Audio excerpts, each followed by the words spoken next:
All right. Well, thank you guys for joining our last webinar of the calendar year. We're going to pick things up sometime in January again, but this is the last one this year. And some of you may know my face and my voice and my name, and some of you may know Kara and Courtney as well. But for those of you who haven't met me or Kara or Courtney, welcome. I'm one of the customer engagement specialists for Visible Body, and so I help with a lot of trainings and helping people get on their feet. And I'm sure I see a few names on there of people that I have spoken to. So nice to see you. Well, not physically see you, but nice to see your names on there. So today we're just going to walk through, now that we're at the end of the semester, I'm just going to walk you guys through how you can take your course that you made last semester, or say you used a pre-made course or you even made a custom course. You can take that and literally just copy it over and start from scratch. So in other words, you don't have to restart, make new assignments, reorganize things. You can take, if you like it, if you liked the course that you had last semester, you can copy that over for spring semester, fiddle with a few dates if you want to, and go from there. So I'll walk you through a couple stages there. So the first thing, you'll see that when I log in here to my instructor account, I have, I put this in there this morning, just this example here. So here's my fall course.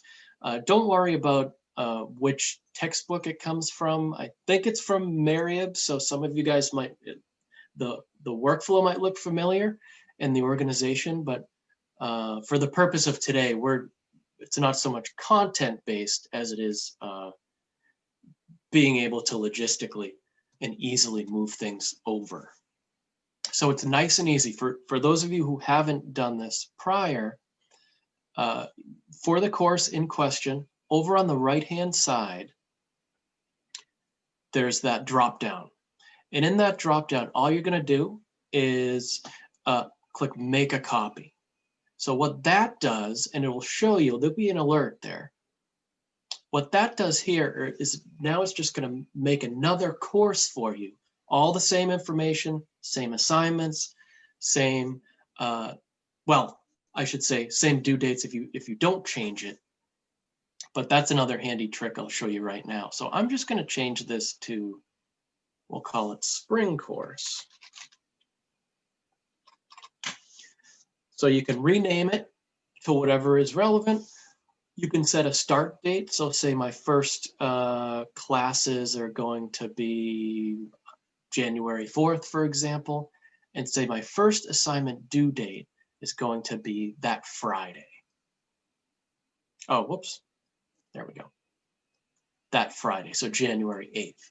And the reason why we ask for that first assignment due date is because of what it says below. What we're doing is we will take the same intervals that you used in your fall course.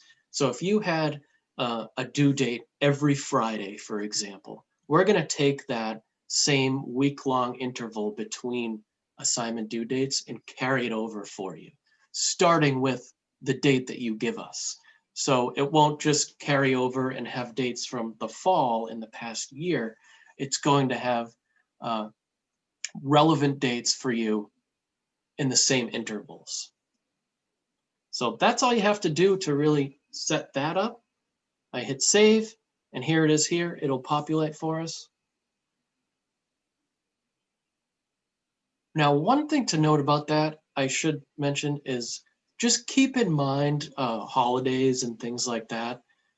We can, of course, carry over those same intervals between due dates, but it might not take into account a Monday holiday that's different from the previous year or something like that. So just something to think about there.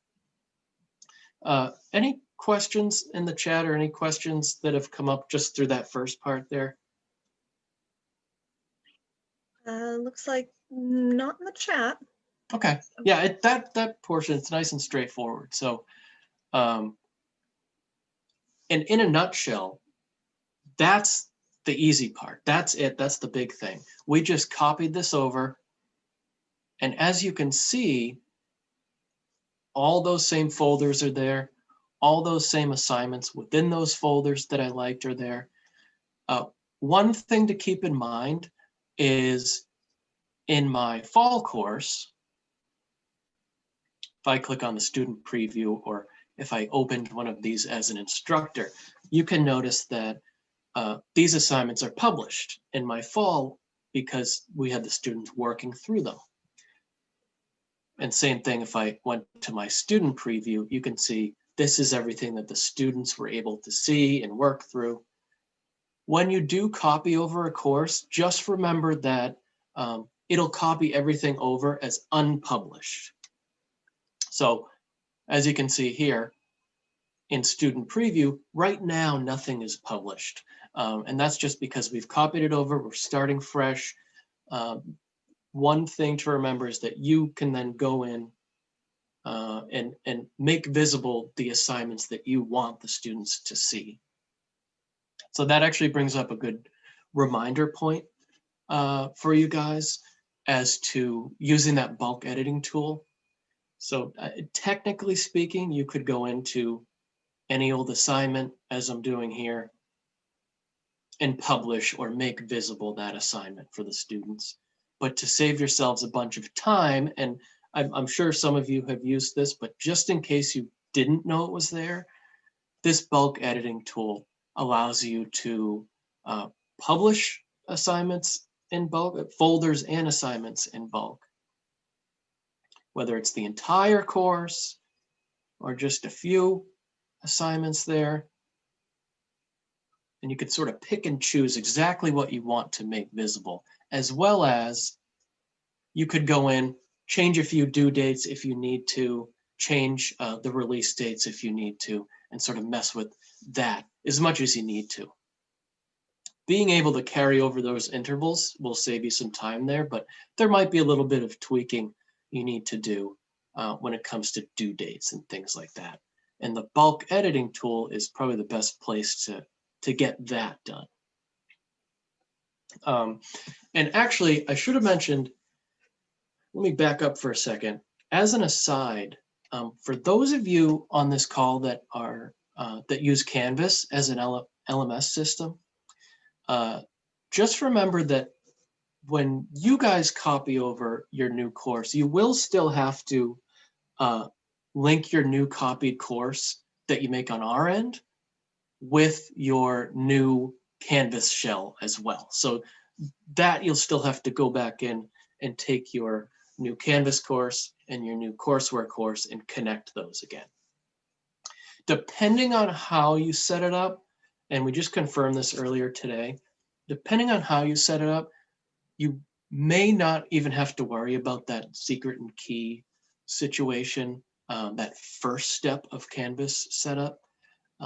If you guys set it up on a department level, that sort of thing, you should just be able to go in and make that connection one-to-one, nice and easy. If you set it up as a one-off just for one course, you might have to go in and you can use that same secret and key and set it up that way. For those of you who don't use Canvas, don't worry about what I just said because it might not make sense. We do have some, we are starting to work on that whole idea of integration with different LMSs, and that's what we're getting at there. Let me pause for a second and just to see, Kara, did you want to add anything there? I want to make sure, I know a lot of your accounts use Canvas. Was there anything else you wanted to add there?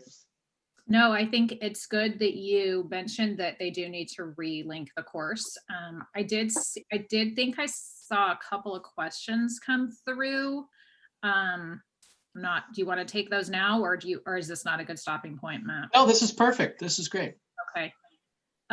Courtney, do you have any raised hands? I can't see that. All I can see is the chat feature. I do not see any raised hands, but we do have a couple of questions in the chat. The first being Let's see. What happens to grades from fall students when you copy over to a new spring course? And that was asked by Teresa. Yeah, okay, so good question. So when you copy the course over, the students aren't going anywhere. Don't worry about that. I should have mentioned that. The students in that original fall course, they'll remain right in that course as they were, and they can access that after the fact. They can go in to the grade book. They can go in and click on assignments other than graded quizzes, which have the due dates. And so in other words, those won't carry over to the new course. When you're copying the course over for the new semester, it's really just bringing the assignments and those date intervals over for you. So it won't populate those same students. So you'll copy it over, and then what you can do, if you're not using Canvas, is invite those new set of students to your new course. So you won't have to copy it over and then remove students from the roster or the grade book.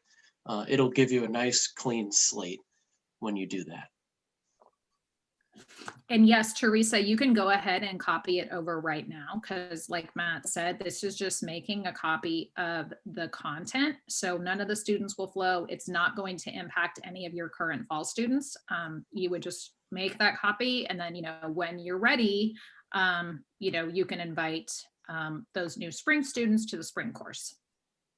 Yeah, that's a very good point. You don't have to worry about, are you going to confuse students if you do this right now, if it's during They're not going to finals? see it. Yep, they're not going to see it. When you make the copy of it, that new course won't have any students attached to it right then and there until you either invite them if you don't have Canvas, or if you do have Canvas, until you connect your Canvas course to your courseware course. So it's a good thing to get done if you have the time, just a couple minutes really, before the break, so that you can just hit the ground running when you come back from the holidays and things like that. Right. There were other questions in there? There are a few more, yes. Brett wants to know how to link his new class to his spring class. So that's within Canvas. So Brett, you're California, I'm 99% sure, because your name sounds very familiar. So I'm pretty sure you're Canvas. Matt, do you have Canvas, or are you able to show that? Or do you, actually it looks like you have the setting up the Canvas integration. Look at you, so prepared. Yeah, so I don't have a Canvas account, like a mock Canvas account myself, but I was gonna pull this up just to give you guys a visual. And you know what, I can just talk over it. Just to give you guys a heads up or a visual, folks using Canvas, this is what it's going to look like here. And you will have, well, depending on, again, how you set this up, how your admin set this up at the beginning of things, you may have to dig in and grab this courseware extension and put it back into your list of icons there. Some of you might not. Some of you might just have to go as far as that'll already be there. You click on it and you can connect your course. So it'll look something like this right here as I'll click play. So there's your visible body courseware. You click on that.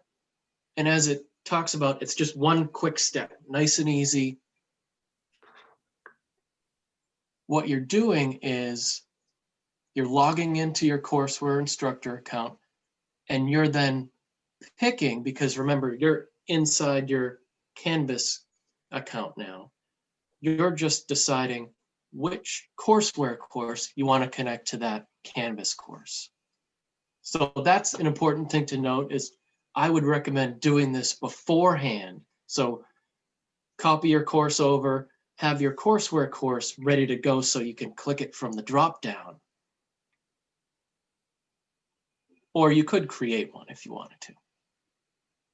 And it's that simple. So is that helpful for, I forget who it was it Brett?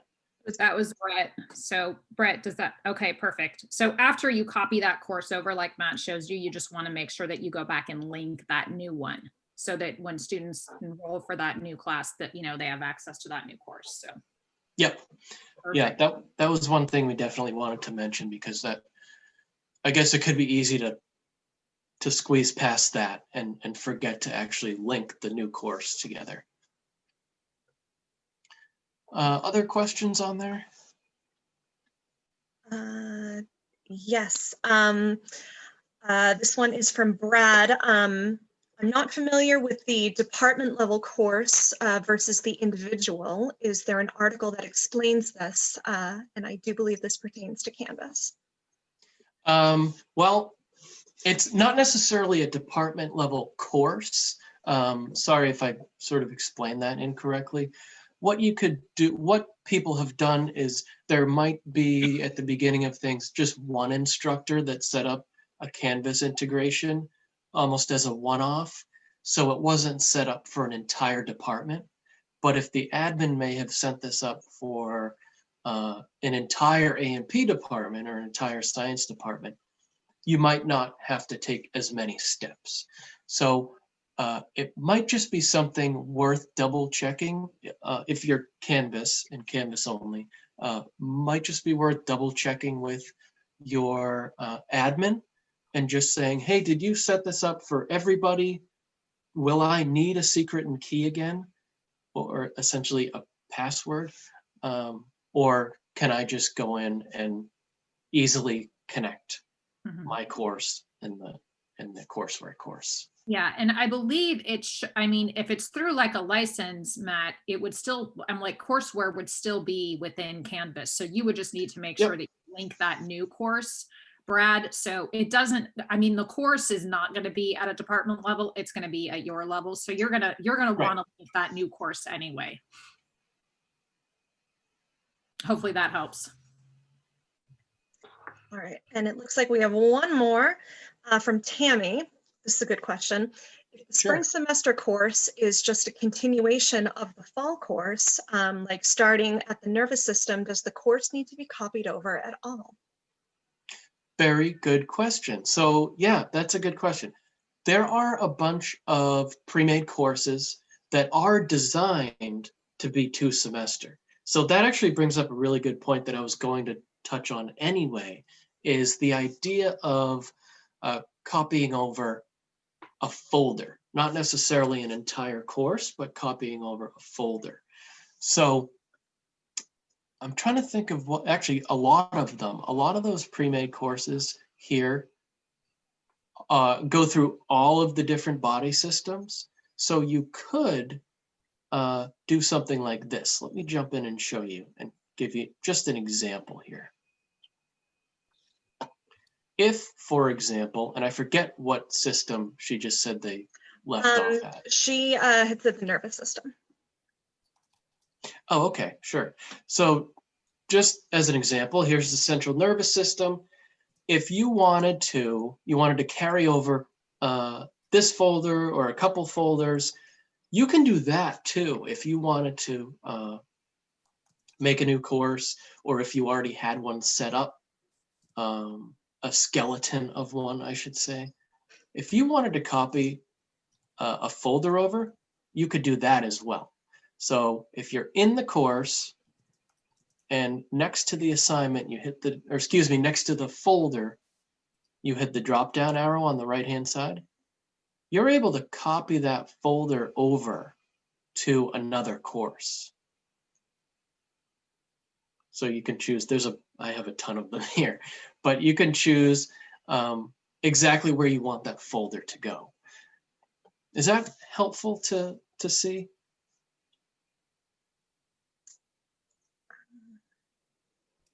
And just so you guys know, if you're not starting a new course and it's like a continuation, if you already have the date set, you don't have to copy the course at all. You would just continue that same course. If it's the same students, no new students, it's just continuing. You wouldn't need to be copying, right, Matt? You just. Oh yeah, if it's the same students especially, you just keep on going with the same course, yeah, that's even easier. If it's a new set of students, what you could do is you could always come in here. So say, let me go back to my fall course. And here it is here. You're not going to go through any of this stuff because you went through this stuff in the fall, but here is, where was it? Oh, there's central nervous system. You're going to start there, but you have a whole new set of students. What you could do is same thing. You could come in, make a copy, create a new course, set the start date and all that fun stuff, and then come into that new course. And remember what I said before, as long as you don't publish a folder or an assignment, the students will never see it. So what I mean by that is you can just not worry about, you can go in and delete these if you want to, but as long as you don't publish from here, the beginning, down to where it starts with the nervous system, the students won't see that. So you can copy it over and then just not worry about that first section. Is that helpful?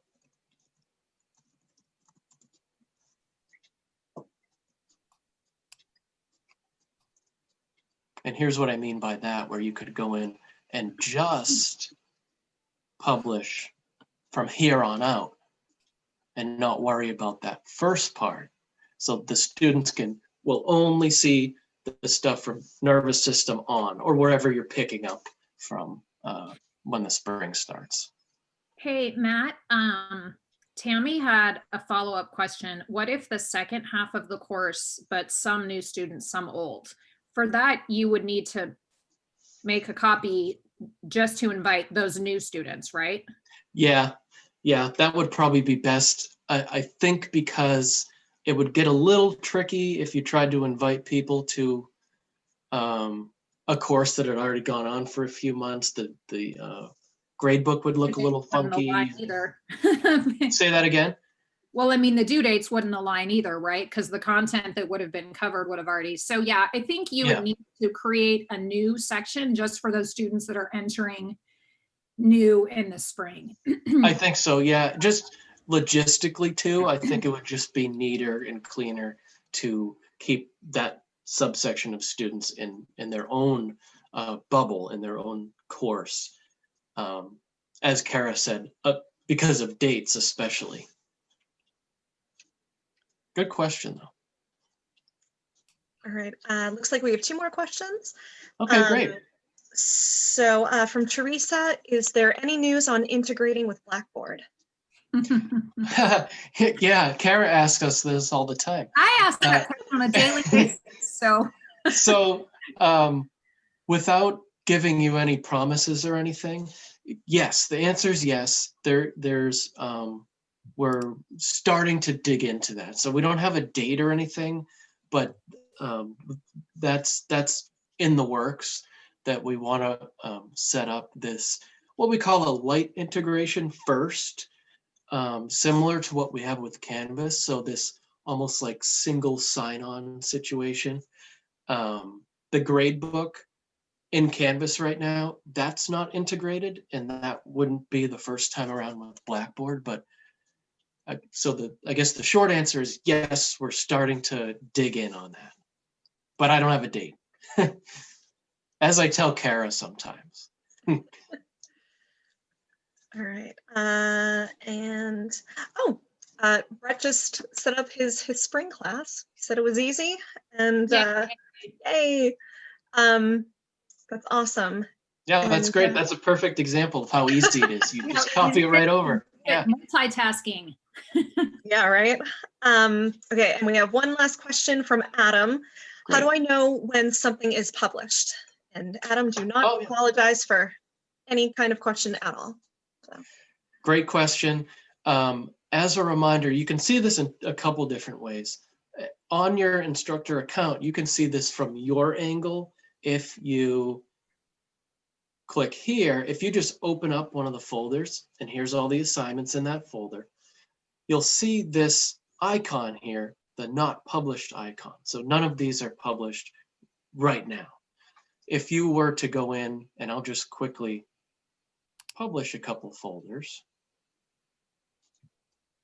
Whoops, there we go. You'll see now, this alerts you, okay, this is published, this is published. The students can see this. And then on a related note, sometimes people visually like to see what can the students see. So you can also think of it that way, where you could jump into student preview at the top here, and you can see exactly what the student is seeing. And this actually brings up another really good point. I'm glad I set the release date out in advance, because this is another trick that you can use, where, as you can see here, I can't click on this assignment yet. I've published it, the students can see it, but see how they can't actually click into it. That's just because I went in this morning and I set the release date. This first one's always the release date. This last one is always the due date. So I set the release date to not be until January 6th. So on January 6th, this will be selectable and the student can go and work through that. So that sort of brings up a choice that you guys have as instructors, whether or not you want to, some people will publish in chunks. So in other words, you can just publish the beginning stuff, human body, cells and tissues, integumentary, and that's it. Just publish that, set the due date, or excuse me, set the release date to be right when you publish it. Students can see it, and you can go chunk by chunk. Or you can sort of do what I did there in my example, and you could publish the entire course right up front. But then you could go in and set different due dates in there. So that, or excuse me, set different release dates in there so that the students will have it released on a schedule. So you can sort of play around with that depending on how much time you have prior. Everyone does it a little bit differently, but there is that ability to just get everything out there, show the students what's coming. But if you don't want to overwhelm them, just set the release date out in the future, and then they can't click on the assignment itself.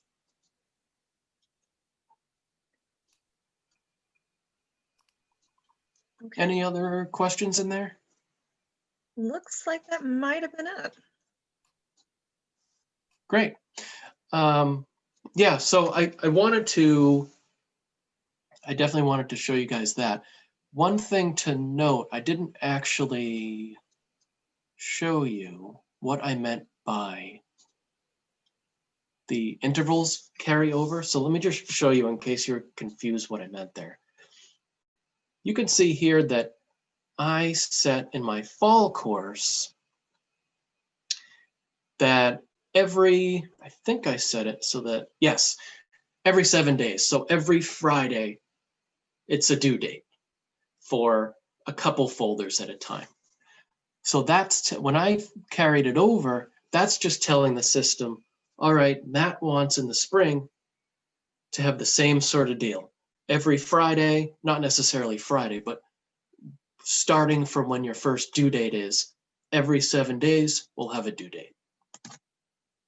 So as you can see in the spring, that's exactly what we have there. In the first few folders, January 8th, January 15th, January 22nd. So same thing, it carried that over for you. So any other questions that have popped up from chat or raised hands or anything? Because I don't know if I can even see those when I'm sharing. I do not see raised hands. Oh, wait a minute. Oh, here's an interesting question. I think Adam might be posing this to everybody. Do most faculty like Friday due dates or maybe Saturdays? I get different requests from students. That's a tricky one. I just, let me preface by saying I just did that this morning at 7:30 in the morning for no particular reason. So I wasn't insinuating that Friday due Yeah. dates are the best or the worst. Maybe this is an opportunity for some others though who are teaching to kind of weigh in on what their students prefer. So anybody else, if you have any feedback that you want to type into the chat room about what your students are saying, that this could be interesting for us to hear too. I'm just kind of curious what students like.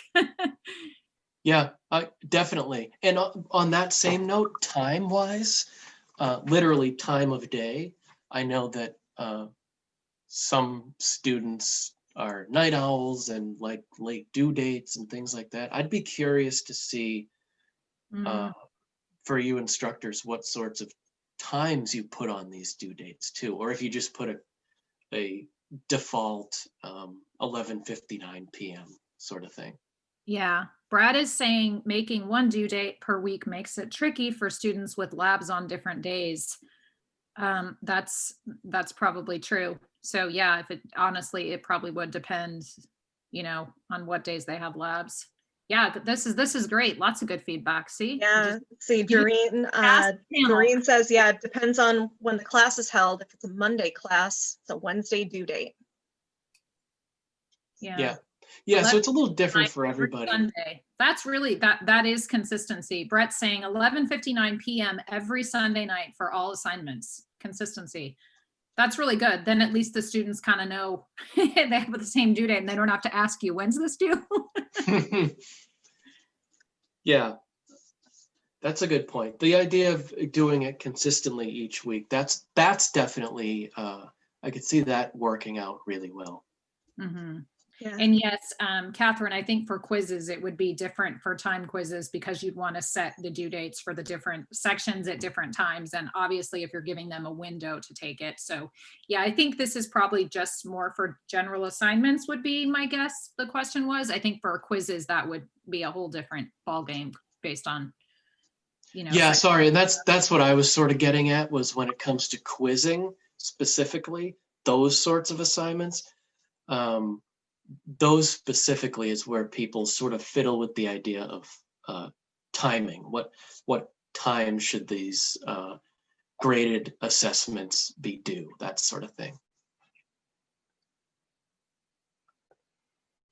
Good. So any other feedback there? And then I really just have one other thing to go over, and then we can have time for any more questions. Hey, Matt, sorry, a question just came in from Brett, and I think we might want to note this. He's asking, are the due dates East Coast or local time? So maybe you want to go in and show where that can be changed so everybody knows. Yes. That does come up a lot. Yes, it definitely does. Yeah.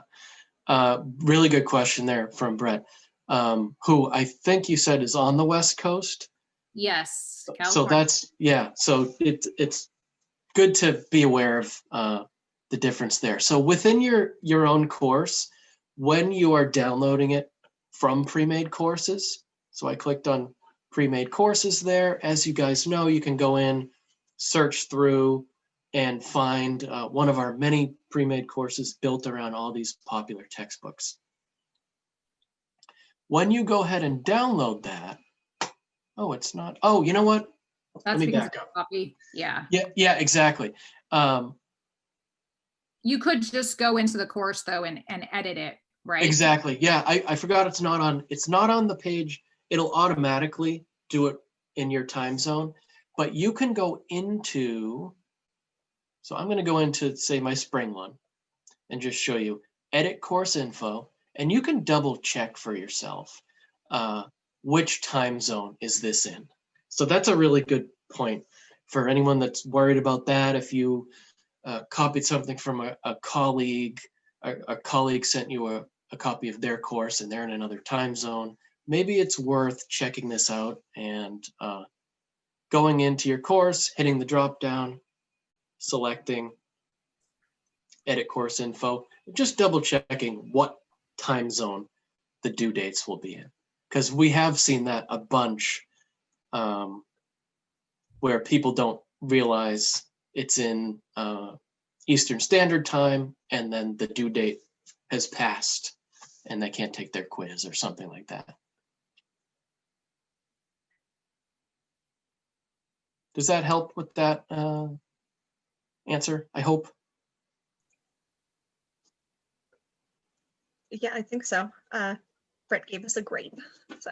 Okay, cool.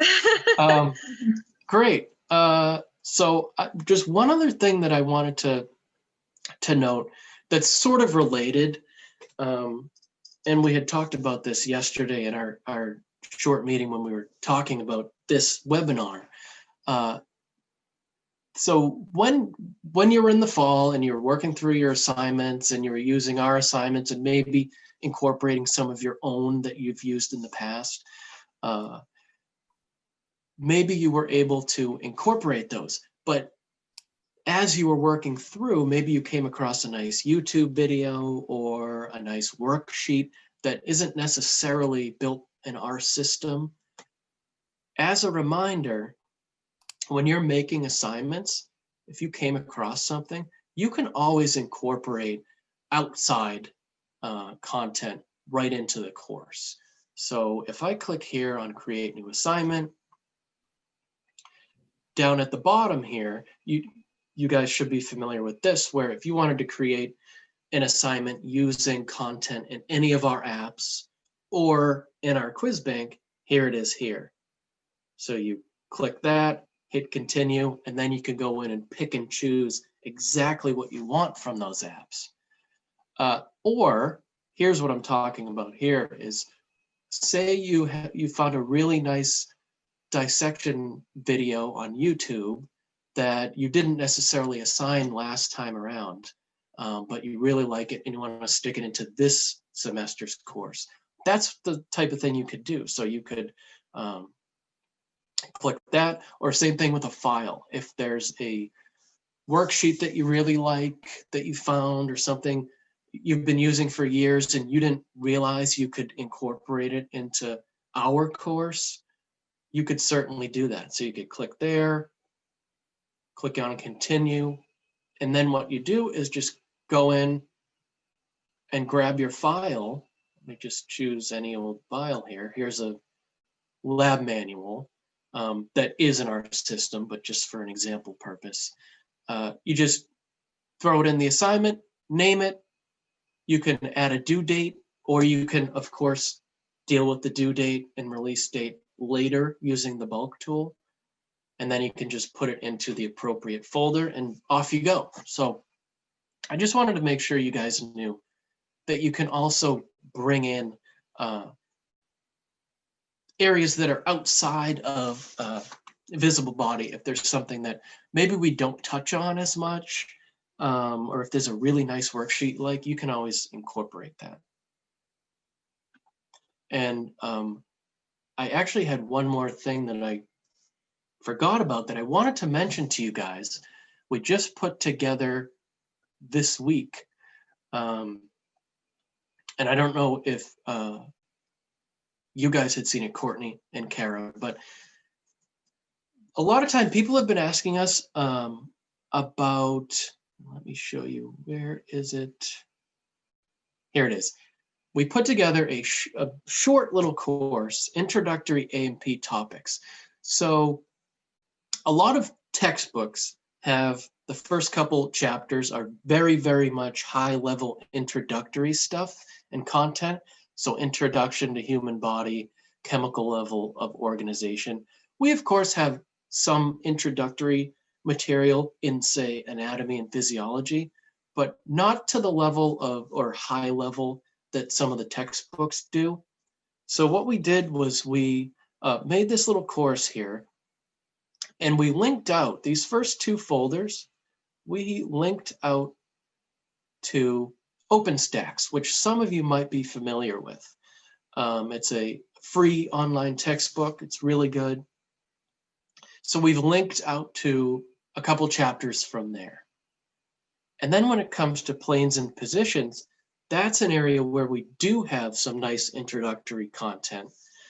And as you can see here, this will make Courtney happy specifically, because it links out to Courtney's blog. There's lots of great stuff in the blog. So I just wanted to make sure you guys saw that, where when it comes to the really, really high level introductory stuff, before you actually get into the body systems, we do of course have planes and positions, but something like chemical level of organization, we don't really cover it like that area. So we've just put together this course here. And what you could do, like I was talking about earlier, since it's just a couple folders, is you could easily come in and just copy this over to my spring course. And just to show you, I just did one of those folders. By default, whenever you copy over a folder to another course, it's going to show up first on the list, but you can go in and you can drag it around. In this case, it would be towards the top anyway, but you can always move things around, whether it's within the folder, you can drag and drop, or if it's the folders themselves, you can rearrange. So just something to note there. If you are interested in that, we can pass it along, because I don't think we've officially put it on the site or anything like that. We just sort of put it together this week. And as I said, Courtney handles the blog, so anything that links to the blog is good stuff. Actually, Laura Snyder handles the blog now, and she has done a wonderful job. So. Oh, that's right. Yeah. I saw your name on a few of those too. The older blog Yep. articles are yes, they're mine. Mm-hmm. But Laura has taken things quite to the next level. So there's a lot of good stuff in there. A lot of good stuff. All right, so yeah, I'm glad I got that in too. Just let us know if you guys are interested in that. Again, it links out to content that is not ours. It's the first two folders there link out to OpenStax. But when it comes to planes and positions, we do have some good stuff in there. We do have some stuff built into our system. Looks like we have a couple of questions. First one from Adam. So it seems possible to put links to lectures recorded on YouTube or on Kaltura into VB, and the answer is yeah. Oh yeah, definitely. So lectures, yeah, especially YouTube. I didn't hear what the second program was. Looks like Kaltura. I'm not familiar with that one. But yeah, as long as it's, as you can see here, let me jump into a course and create new assignment and upload a file, for example. This information button here, that's just going to remind you, you can upload a PowerPoint, PDF, Word, text files, Excel files. There might be a couple file types that you can't upload, but most of the biggies are right there. So yeah, you should be able to incorporate that.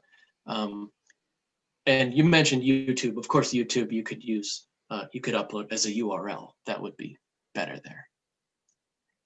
Yeah, it looks like Kaltura is what Adams campus uses to house video. Oh, cool. So if they kick out URLs, you can just upload the URL to that video. Mm-hmm. Exactly. Yep. And if not, I'm sure there are ways to save something as a file too. All right, and from Catherine, can you bring in any OpenStax chapter? Oh yeah, definitely. We don't have any sort of issues with, different companies and bringing in textbooks and things like that. We've actually built out a couple nice courses for specific school systems and things like that using OpenStax where we don't have specific assets. So yeah, definitely. OpenStax specifically is a really good resource where there's some areas where if there's somewhere we need to fill in the gaps a little bit, OpenStax sometimes will have those areas that Visible Body hasn't quite gotten to yet. As some of you know, now we're getting more into the bio content. We have tons of great bio stuff. But we've linked out to, we just put together an OpenStax correlation for bio as well. So yeah, they're great. All right, let's see. So we have another question from Adam. If we're going to talk about anything, are there any thoughts on cheating? My colleague thinks that students merely Google VB questions while taking tests online. Okay, so I actually just talked about this with somebody. So, well, to preface my statement, we don't have any sort of lockdown browser tool right now built into our system. I know that there's been a little preliminary research that the team is doing into that because that request has come up so much. With that said, the combination, when you get into quizzing, the combination of setting a timed quiz and also making it a pooled quiz really cuts down on a lot of that cheating. So just to show you what I mean, here is a graded quiz assignment. And I'm going to go in and just click edit on that graded quiz assignment, just to show you what I mean. Within any quizzing assignment, if you scroll down, that's where you can add a time limit to the quizzes in that assignment. So obviously, for obvious reasons, that will help cut down on cheating because they won't have any time to correspond with other students and things like that. Now, the other thing you can do, and in combination with timing quizzes, really cuts down on that. Let me go into any old quiz just to show you. I just jumped into the quiz bank because I wanted to show you the actual details of the quiz itself. So I'm going to go in and just click edit on a quiz. So here's the quiz information itself, where you can remove questions on a quiz, add questions to a quiz, all that sort of stuff that some of you guys have explored. But here at the top of section 3 or step 3, there's this randomization and pooling questions option. And by default, our quizzes are randomized, but you can, of course, turn that off if you want to and drag the questions into a particular order. But if it's randomized, you can also pool those questions. So in other words, this isn't a large group of questions, but in this example, each student would just have 5 questions in their quiz, completely random, pulled from these 10. So nobody would have the same questions and they wouldn't be in the same order. So that in combination with a timed quiz will cut down on a lot of that cheating. And we're looking into lockdown browser stuff for the future. And Laura, who I mentioned earlier, has a great blog article about encouraging academic integrity and getting a little creative with the assignments and limits that you set. And I'm actually going to link to that in the chat right now. Awesome. So you guys can take a look at that at your leisure. All right, we have a question from Doreen. Is there a way to limit the number of windows of visible body a student has open at one time? Her suspicion is that students have one window open of the quiz and the atlas open in another to find features. So I guess the short answer is no, there's no way to confirm that. That I know of. I have heard, and Kara and Courtney, tell me if you've heard this too. I have heard that some people have found workarounds that their browser lockdowns have worked, but there's nothing official that we work with, as far as I know. So there isn't a way, for example, there isn't a way for you to confirm, oh, maybe they have their mobile app open on their phone while they're taking their quiz on their PC. There isn't a way to crack down on that, but there are ways, such as in that blog and what I said a few minutes ago, to help ease that worry a little bit. Yeah, I think, Matt, to your question, I have heard that some of the LMSs include some sort of lockdown that does help, but Maybe that's what it is, yeah. really work because we don't have the full integration yet to those LMS. So I think it depends.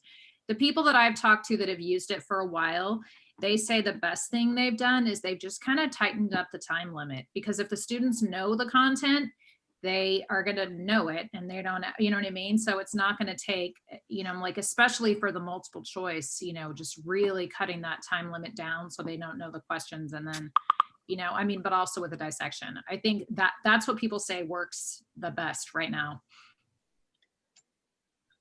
Yeah, time limit is probably the most common thing that I've heard people say works. I talked to someone today that said they, like Kara said, if they know the answers, they won't have to waste much time, because there isn't, when it comes to, say, a dissection quiz, there isn't gray area. They either know where the answer is or they don't. So it should be quick.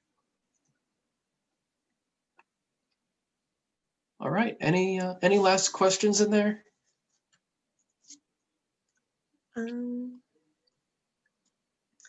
Doesn't look like it. So for anybody who is looking for that blog with all of the tips and tricks for combating cheating or ways to be creative in trying to crack down on that, I've posted that link a couple of times in the chat. And I will also put it in the email tomorrow that I send out with the recording of this presentation. So. Sounds great.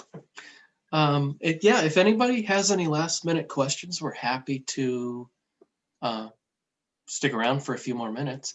And if not, we hope that you guys all copy over your course, and then you can relax once finals are over and enjoy the holidays, and then hit the ground running once January comes, or whenever you start up. All right. All right, thanks everybody. Looks like we have one more question from Catherine. Is there a way to make sections in the gradebook? Oh, good question. Not yet. And I say not yet because we know there's a little work to be done in the gradebook itself. There isn't a ton of filtering you can do and things like that.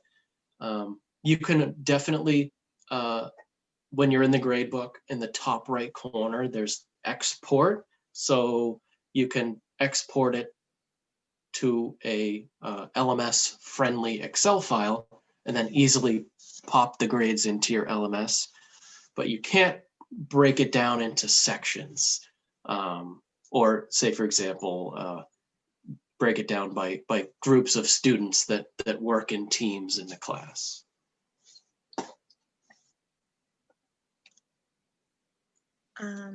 Yeah, Catherine says it would be great to make different due dates. So. Yes, yeah. So you are able to, on an individual level, you can, and I can share my screen again just quickly, just to show you what I mean. On an individual level, you can extend a due date for an individual student, something like that. Let me jump into one of my fake courses here and jump into my gradebook. Everyone has terrible grades. Don't worry about that. If you go over to any old grade, so there's me. If I hit drop down here, see how I can, you can view your other quiz attempts, you can change a grade, or here's where you can add another attempt for somebody, or as I forget who it was who asked that question. That was Catherine. As Catherine was saying, here's how you could extend the deadline just for one student at a time. You wouldn't be able to do it by group right now, but you could do it for an individual if, for whatever reason, they need it extended. So good question there. I'm glad someone brought that up. Okay. I think that might be it. All right. Great. All right. Well, thank you guys for joining. And if anyone does have questions that you couldn't think of or didn't want to ask in the group, you know how to find us. We're always happy to help out. Absolutely. Yes. Again, I'm going to be sending an email out with this recording. It's also going to link to our YouTube channel where you can watch previous webinars and office hours. I'm also going to include a couple of goodies in the email as well for you. But otherwise, we all hope that you have a wonderful rest of the holiday season and a very safe and happy new year. And we'll see you in 2021. Thanks, So, guys. Thanks Thanks, everybody for joining.